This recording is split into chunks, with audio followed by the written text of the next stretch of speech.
ආයුබෝවන් දරුවනේ 10 මවුල ගණන් ටික හදමු.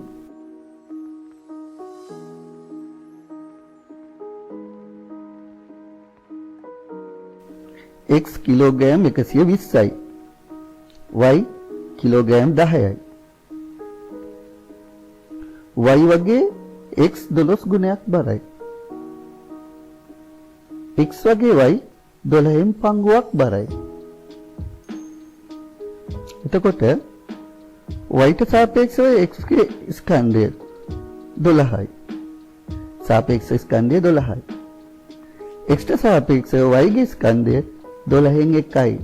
සාපේක්ෂ ස්කන්ධය 12න් 1යි.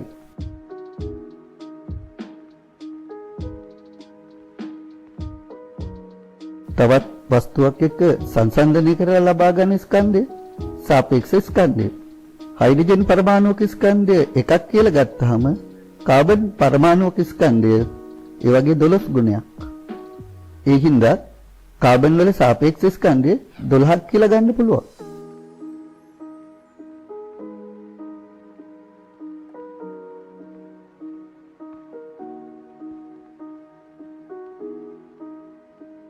කාබන් වල සාපේක්ෂ ස්කන්ධය 12 නම් හයිඩ්‍රජන් පරමාණුක ස්කන්ධය සමාන වෙන්නේ කාබන් පරමාණු ස්කන්ධයෙන් 12න් එකකට.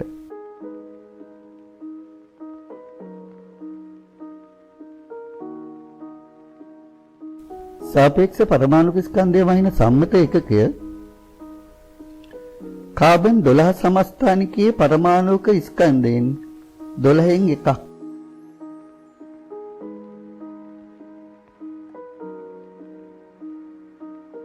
යම් පරමාණුක ස්කන්ධය කාබන් 12 සමස්ථානිකයේ පරමාණුක ස්කන්ධයෙන් 12න් එකක් මෙන් කී ගුණයක්ද කියන එක තමයි සාපේක්ෂ පරමාණුක ස්කන්ධය. සාපේක්ෂ පරමාණුක ස්කන්ධය හොයන්නේ මූලද්‍රව්‍යයේ පරමාණුක ස්කන්ධය බෙදනවා කාබන් 12 සමස්ථානිකයේ පරමාණුක ස්කන්ධයෙන් 12න් එකකින්.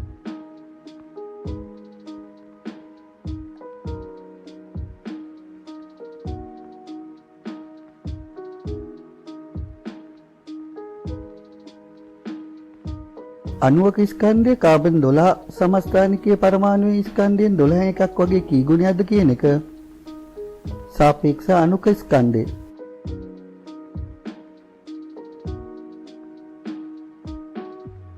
මේ තියන්නේ මූලද්‍රව්‍ය කීපයක සාපේක්ෂ පරමාණුක ස්කන්ධය. මේවා කටපාඩම් කරන්න ඕනේ නැහැ. හේතුව ගැටලුවක් දෙන වෙලාවට සාපේක්ෂ ස්කන්ධ ටික දෙනවා.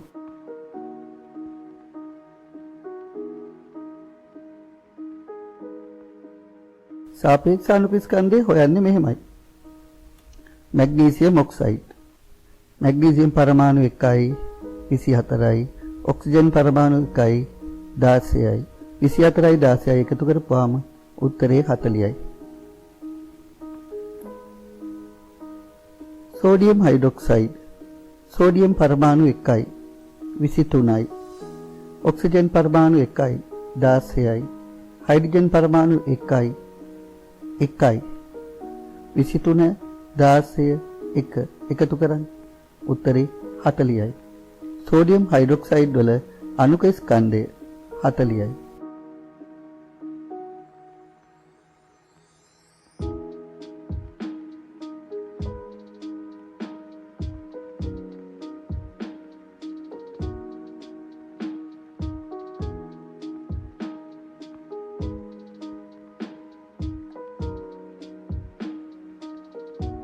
එකම මූලද්‍රව්‍යයේ පරමාණු එකට වැඩියෙන් තියෙනවා නම් සූත්‍රයේ මේ පරමාණු සංඛ්‍යාව වරහන් ඇතුලේ වැඩි කරලා ගන්න. ඊට පස්සේ අනික් ඒවාට එකතු කරන්න. මේ උදාහරණ බලමු. H2O ජල අණුවක්. හයිඩ්‍රජන් පරමාණු දෙකක් තියෙනවා. ඔක්සිජන් පරමාණු එකක් තියෙනවා. හයිඩ්‍රජන් වල සාපේක්ෂ ස්කන්ධය 1යි. එහෙනම් එක වැඩි කරන්න 2. ඊට පස්සේ එකතු කරන්න ඔක්සිජන් පරමාණු 1 ස්කන්ධය 16යි. උත්තරේ 2 එකතු කිරීම 16 18යි.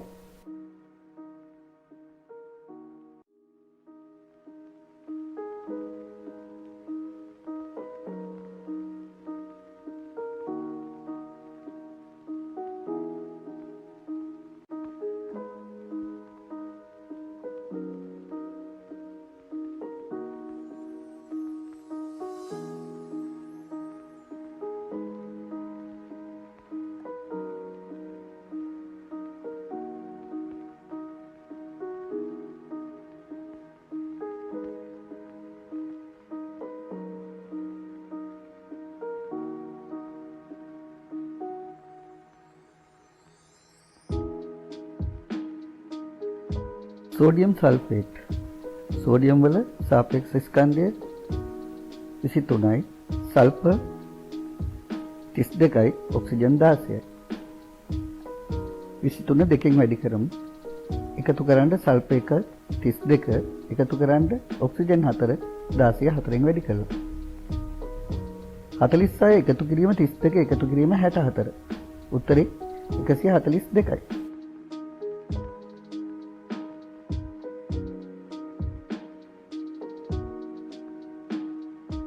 සූත්‍රයක වරහන් තියෙනවා නම් සගල වරහන් යොදලා ඒ තුල ඇති කොටස් සුළු කරලා පිටතගෙන් ගුණ කරලා අනෙක් ඒවාට එකතු කරන්න ඕනේ.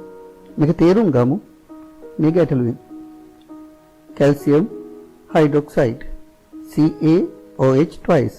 කැල්සියම් 40යි, ඔක්සිජන් 16යි, හයිඩ්‍රජන් 1යි. කැල්සියම් පරමාණු 1යි 40යි එකතු කරමු. OH වරහන් ඇතුළේ තියෙන අපි සංගල වරහන් දාලා වරහන් තුල ඔක්සිජන් පරමාණු 1යි 16 එකතු කිරීම හයිඩ්‍රජන් පරමාණු 1 නිසා 1යි 16 එකතු කිරීම 1. මේ සම්පූර්ණ කොටස වැඩි කරන්න දෙකින්. ඊට පස්සේ 40 එකතු කිරීම 17 වැඩි කිරීම 2. 40 එකතු කිරීම 34. උත්තරේ 74යි. කැල්සියම් හයිඩ්‍රොක්සයිඩ් වල සාපේක්ෂ අණු ස්කන්ධය 74යි.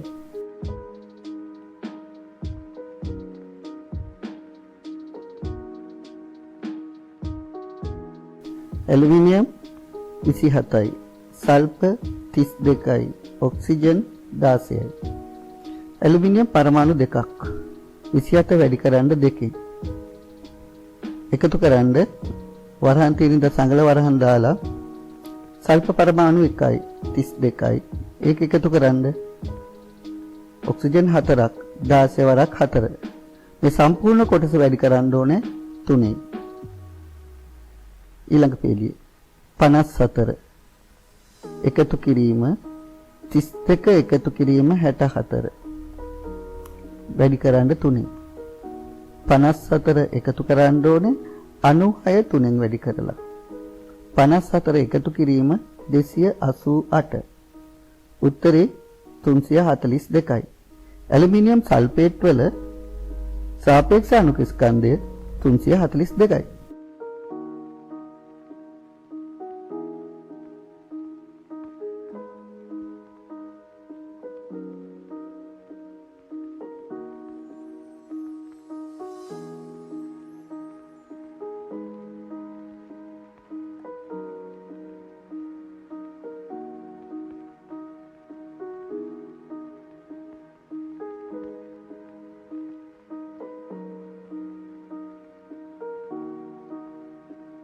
ඇලුමිනියම් සල්ෆේට් වල සාපේක්ෂ අණු ස්කන්ධය මේ විදිහටත් හොයන්න පුළුවන්. බලන්න. පරමාණු සංඛ්‍යා වෙන වෙනම ගමු. ඇලුමිනියම් පරමාණු 2යි. සල්ෆර් 3යි. ඔක්සිජන් 4 වරක් 3. 12යි. එතකොට ඇලුමිනියම් ස්කන්ධය 27 වැඩි කරන්න 2කින් 54යි. සල්ෆර් ස්කන්ධය 32 වැඩි කරන්න 3න් 96යි.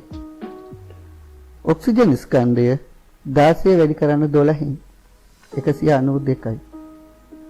උත්තරේ එන්නේ 54 එකතු කිරීම 96 එකතු කිරීම 192 342යි.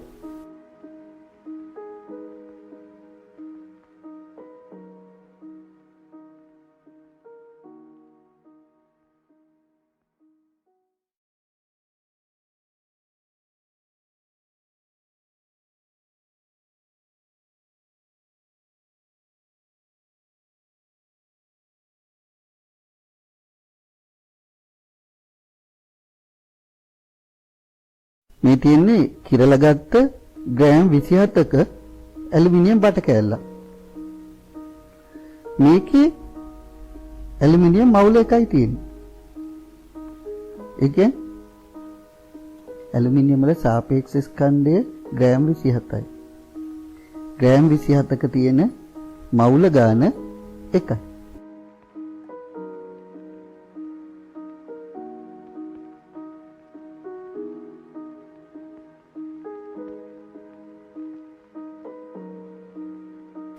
ග්‍රෑම් 64ක තඹ තහඩු කෑල්ලක් කිරලා ගන්නවා.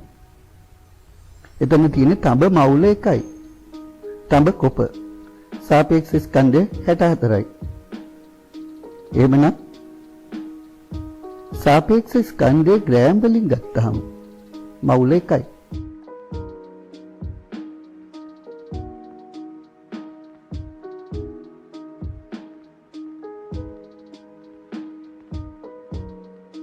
මවුලයක් අර්ථ දක්වන්නේ මෙහෙමයි.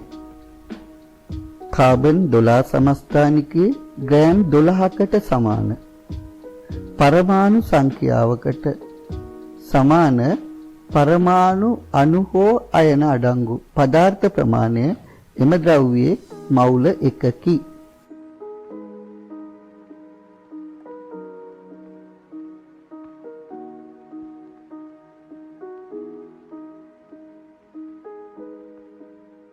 බලන්න ඇලුමිනියම් ග්‍රෑම් 27ක් කියන්නේ මවුල එකක්.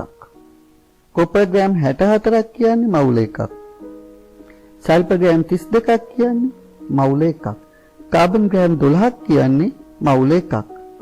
එතකොට කාබන් ග්‍රෑම් 24ක් කියන්නේ මවුල දෙකක්. කාබන් ග්‍රෑම් 36ක් කියන්නේ මවුල තුනක්.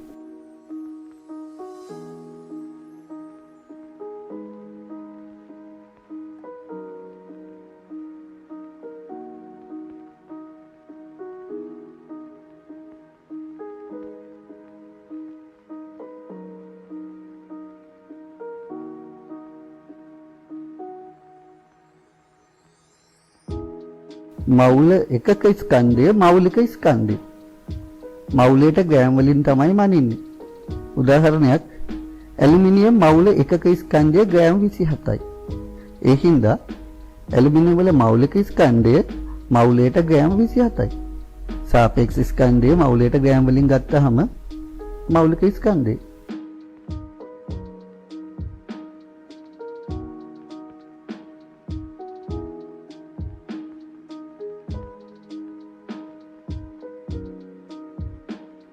අණු වල මෞලික ස්කන්ධය හොයන්නේ මේ විදිහට තමයි.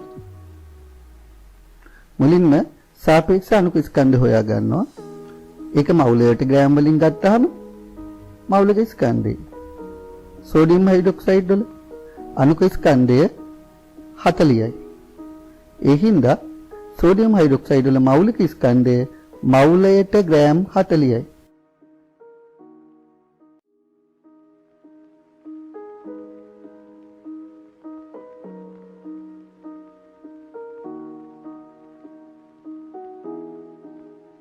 ලොකු සල්ෆර් කැටේ ග්‍රෑම් 320යි. පුංචි සල්ෆර් කැටේ ග්‍රෑම් 32යි. සල්ෆර් වල සාපේක්ෂ ස්කන්ධය 32. ඒ හින්දා පුංචි සල්ෆර් කැටේ මවුල 1යි. ලොකු සල්ෆර් කැටේ 320 32කින් බෙදන්න 10යි. ලොකු සල්ෆර් කැටේ සල්ෆර් මවුල 10යි.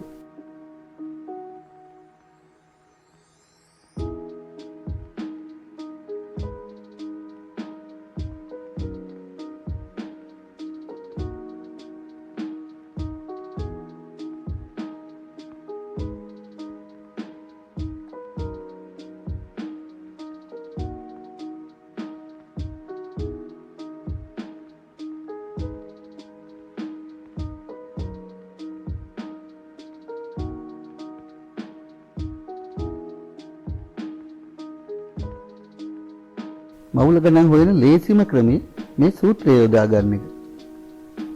එන් මවුල ගන්න මනින්නේ මවුල වලින්. සිම්පල් M ස්කන්ධය මනින්නේ ග්‍රෑම්. කැපිටල් M මවුලික ස්කන්ධය මනින්නේ මවුලයට ග්‍රෑම්. මවුල ගන්න හොයන්නේ එම ද්‍රව්‍යයේ ස්කන්ධය ඒ ද්‍රව්‍යයේම මෞලික ස්කන්ධයෙන් බෙදලා. n සමානයි සිම්පල් M බෙදීම capital M.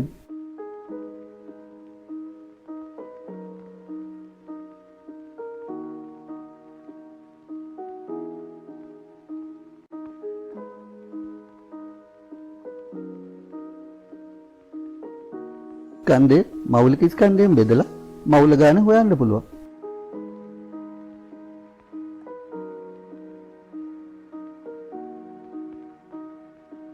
කාබන් ග්‍රෑම් 24ක කොච්චර මවුල ප්‍රමාණයක් තියෙනවද?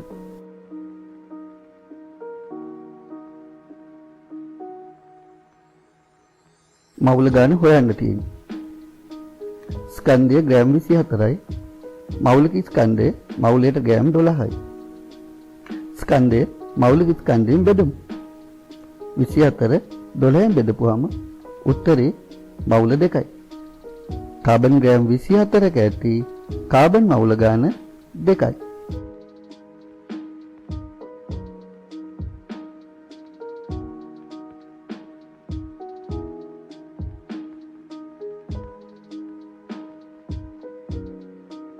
මැග්නීසියම් වල සාපේක්ෂ ස්කන්ධය 24යි. මෞලික ස්කන්ධය මවුලයට ග්‍රෑම් 24යි. මැග්නීසියම් ග්‍රෑම් 12ක මවුල ගාන හොයන්න ඕන. කරන්න තියෙන්නේ ග්‍රෑම් 12 බෙදන්න මවුලයට ග්‍රෑම් 24යි. උත්තරේ මවුල භාගයයි.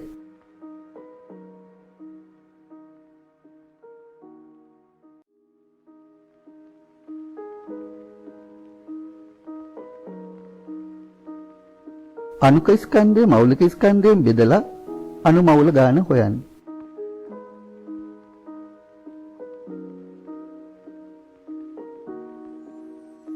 මුලින්ම කාබන් ඩයොක්සයිඩ් වල අණුක ස්කන්ධය හොයමු. කාබන් පරමාණු 1යි, ඔක්සිජන් පරමාණු 2යි. කාබන් පරමාණු 1 12යි, ඔක්සිජන් 16 වරක් 2 32යි. 12යි 32යි 44යි. ඒකින්ද කාබන් ඩයොක්සයිඩ් වල මෞලික ස්කන්ධය මවුලයට ග්‍රෑම් 44යි.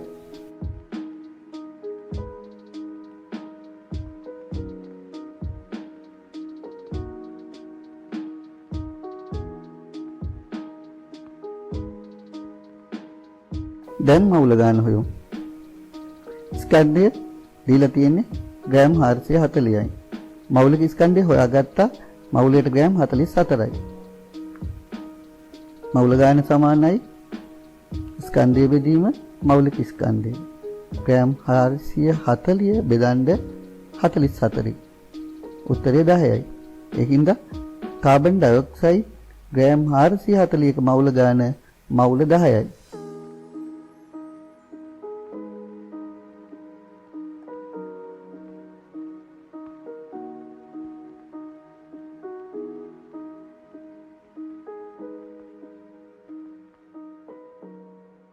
මවුල ගාන දුන්නාම ස්කන්ධය හොයන්න.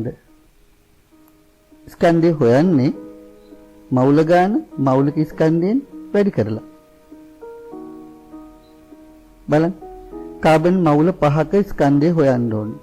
කාබන් වල මෞලික ස්කන්ධය 12යි. එහෙනම් මවුල 5 12න් වැඩි කරන්න. 12 වර 5 60යි.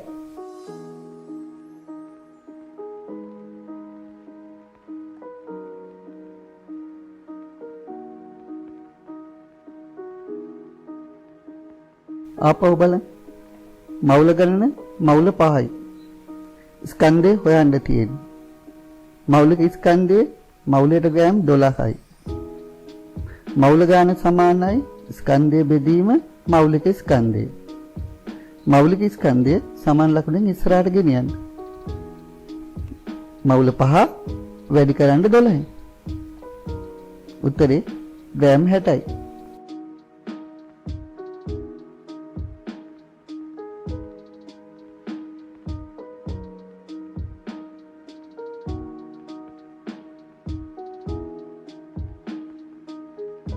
අණු මවුල ගණන දුන්නහම ස්කන්ධය හොයන්නේ කලින් විදිහටම තමයි. අණු මවුල ගණන වැඩි කරන්න අණුක ස්කන්ධය. උදාහරණයක් කැල්සියම් කාබනේට් 5ක ස්කන්ධය. කැල්සියම් කාබනේට් වල අණුක ස්කන්ධය 100යි. මවුල 5 100න් වැඩි කරන්න. ග්‍රෑම් 500යි.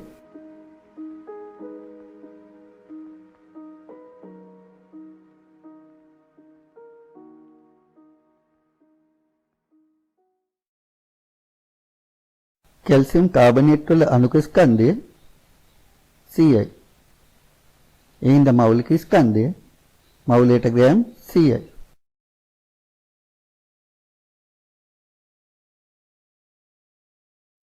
මෞල ගණන 5යි. ස්කන්ධය හොයන්න ඕනේ. මෞලික ස්කන්ධයේ මෞලයට ග්‍රෑම් 100යි. n සමානයි m බෙදීම m. පහළ තියෙන මෞලික ස්කන්ධයේ සමාන ලකුණෙන් එහා පැත්තට ගෙනින් වැඩි කරමු. 5 වැඩි කිරීම 100. උත්තරේ 500යි ග්‍රෑම්.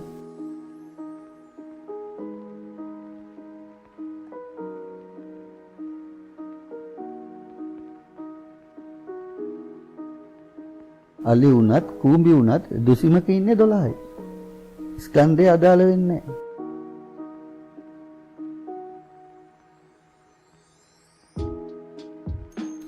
ඕනෑම දුසිමක සංඛ්‍යාව 12යි.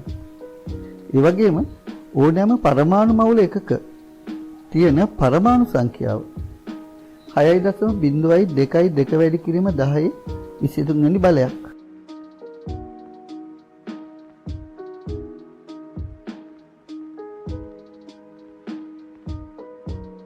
මවුලයක තියෙන පරමාණු සංඛ්‍යාව හෝ අණු සංඛ්‍යාව 6.02 වැඩි කිරීම 10 23 වෙනි බලයක්. මේක ඇවගාඩ්‍රෝ සංඛ්‍යාව.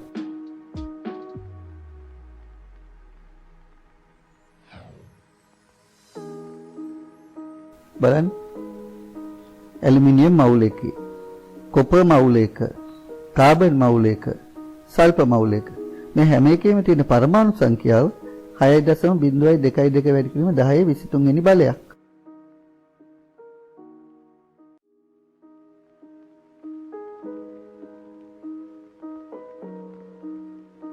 සපත්තු ජෝඩු දුසිමක්. ජෝඩු 12ක්. අණු මවුලයක අණු සංඛ්‍යාවත් ඒ වගේ තමයි.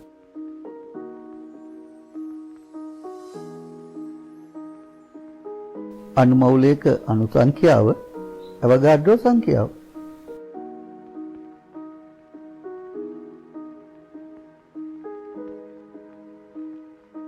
කුඩාම ස්කන්ධ ඒකකයේ ඇටෝග්‍රෑම් 10 ග්‍රෑම්. හීලියම් පරමාණුක ස්කන්ධය මනින්ට ඇටෝග්‍රෑම් ස්කන්ධ ඒකකයත් විශාල වැඩි.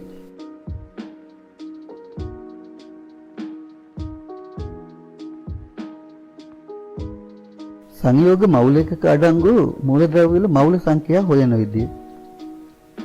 සෝඩියම් හයිඩ්‍රොක්සයිඩ් මවුල එකක සෝඩියම් මවුල 1යි. ඔක්සිජන් මවුල 1යි. හයිඩ්‍රජන් මවුල 1යි.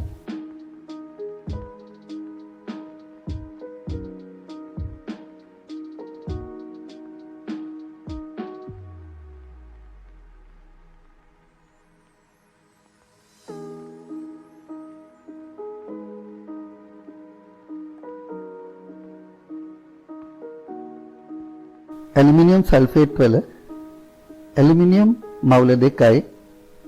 සල්ෆර් 3න් වැඩි කරන්න වෙනවා. සල්ෆර් මවුල 3යි. ඔක්සිජන් 4 3න් වැඩි කරන්න. ඔක්සිජන් මවුල 12යි.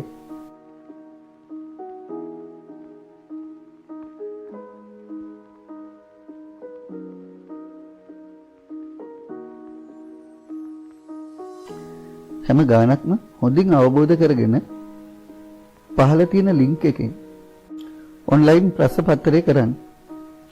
ප්‍රශ්න පත්‍රෙත් උදාහරණත් එක්ක තියෙන්නේ. තවදුරටත් පැහැදිලි කරගන්න පුළුවන්.